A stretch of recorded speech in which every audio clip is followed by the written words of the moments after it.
ಮನುಷ್ಯನಲ್ಲಿ ಒಂದು ವಿಶೇಷ ಗುಣ ಇದ್ದೇ ಇರುತ್ತೆ, ಬೆಲೆ ಕಟ್ಟೋದು.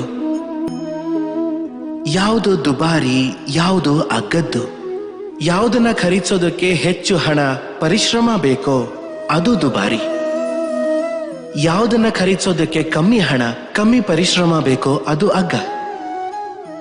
ಹಾಗಾದ್ರೆ ಇದೇ ಪೂರ್ತಿ ಸತ್ಯನಾ?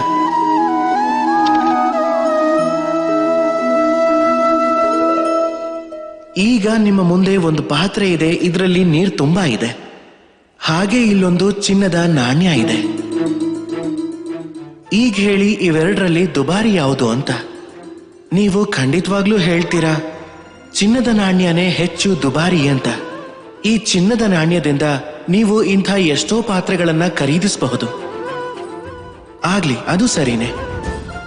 ಈಗ ಅಂದ್ಕೊಳ್ಳಿ, ನೀವ್ ಯಾವುದೋ ಮರುಭೂಮಿಯ ಮಧ್ಯದಲ್ಲಿದ್ದೀರಿ ಅಂತ. ದಾಹದಿಂದ ಒದ್ದಾಡ್ತಿದ್ದೀರಿ. ಆಗ ಯಾವುದು ಅಮೂಲ್ಯವಾಗತ್ತೆ?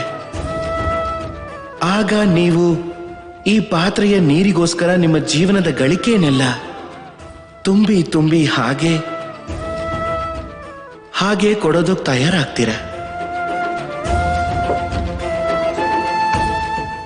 ನೆನಪಿಟ್ಕೊಳ್ಳಿ, ಜೀವನದಲ್ಲಿ ದುಬಾರಿ ಅಥವಾ ಅಗ್ಗ ವಸ್ತು ಅಲ್ಲ, ಪರಿಸ್ಥಿತಿ ಆಗಿರುತ್ತೆ. ಅವಶ್ಯಕತೆ ಇದ್ದಾಗ ಸಿಗೋ ವಸ್ತುಗಿಂತ ಅಮೂಲ್ಯವಾದದ್ದು ಈ ಪ್ರಪಂಚದಲ್ಲಿ ಬೇರೇನೂ ಇಲ್ಲ.